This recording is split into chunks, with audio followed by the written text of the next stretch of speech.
सरकार का एमएलए हूं। एक शाहीन बाग में सड़कों का, अबुल फजल शाहीन बाग में 28 करोड़ रुपए का अकेला फंड ले आया। जल बोर्ड का 49 करोड़ का फंड ले आया। 100 करोड़ की मेन पाइपलाइन डल रही है पानी की। 2 यूजीआर बन रहे 50 करोड़ के। 15 करोड़ की यहाँ शाहीन बाग में पानी की लाइन डल रही। इतने सारे 100 से ज्यादा ट्रांसफार्मर रख दिए। कब हुआ? जब हम सरकार का एमएलए था।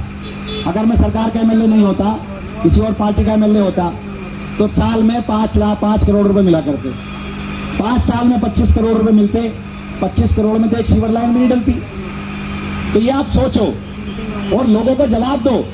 तो ये बताओ भाई, ये जो 22 गलियां, 21 गलियां बकलाउस खलीला मस्जिद की तरफ नहीं बनी, तो उनसे पूछो कि भाई शाहीन बाग किसने बनाया, अबुल फजल की सारी गलियां किसने बनाई, आली गांव की सारी गलियां किसने बनाई, मदनपुर खादर की गलियां किसने बनाई, कंचन कुंज की गलियां किसने बनाई, जसोला की गलियां किसने बनाई, तैमूर नगर की गलियां किसने बनाई, सीवर की लाइनें किसने डाली, ओखला बिहार किसने बनाया, जोड़ी फार्म किसने बनाया, हाजी कॉलोनी किसने बनाया, गफ्फार मंजिल किसने बनाया। हमारे अधीन जो आती थी वो तो हमने बनाई।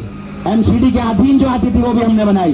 जाकिर नगर बटला हाउस का मेन रोड है, एमसीडी के अधीन आता है, सबको पता, लेकिन वो मैंने बनाया अपने एमएलए लेट फंड से।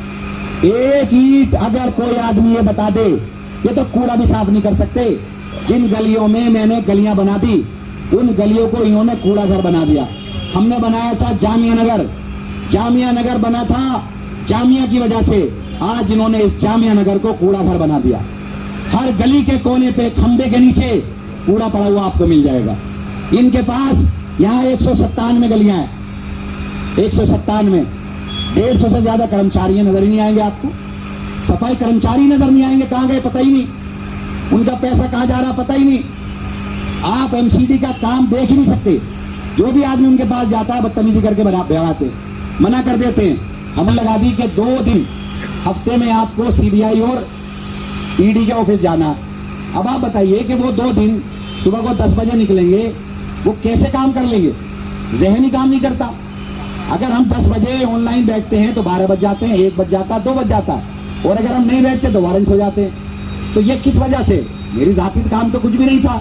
मैं आप लोगों की आवाज बन करके लड़ा, हमारी पार्टी आप लोगों की आवाज बन करके लड़ी।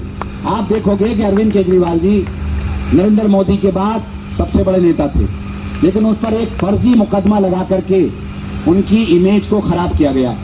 वो मालूम थे कि यही एक आदमी है जो हमें टक्कर दे सकता है। एक ऐसा मुकदमा जिसका कोई सबूत नहीं, जहां कोई रिकवरी नहीं, एक फर्जी मुकदमे में पूरी पार्टी को खत्म करने की साजिश की। लेकिन उसके बावजूद भी ये पार्टी खड़ी रही, झुके नहीं, डरे नहीं। और मैं आज अपनी बता रहा हूं कि ऐसी कौन सी एजेंसी है इस मुल्क की जो मुझे टारगेट नहीं करती। चाहे वो एनआईए हो, चाहे वो स्पेशल सेल हो, चाहे वो क्राइम ब्रांच हो, चाहे वो दिल्ली पुलिस हो, चाहे वो यूपी पुलिस हो। यूपी पुलिस ने मेरे ऊपर 260 रुपए की डकैती का मुकदमा दर्ज किया। 260 रुपए की डकैती, 307 का मुकदमा दर्ज कर दिया, 82, 83 चला दी, वारंट कर दिए। और मैं वहां 1 घंटे बाद पहुंचा था अपने बेटे के मसले में।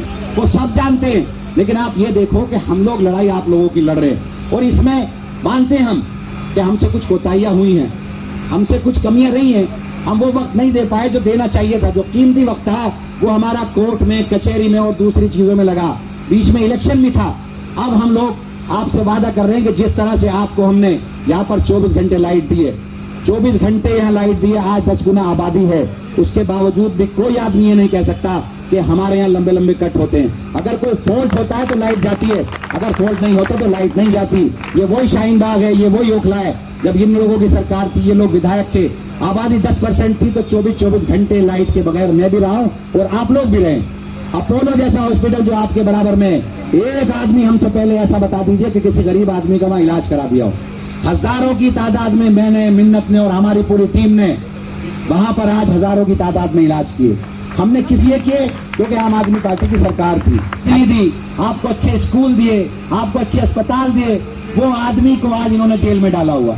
हमारी जिम्मेदारी बनती है कि हम उनकी ताकत बने, हमारी जिम्मेदारी बनती है कि हम उनकी लड़ाई में उनका साथ दें।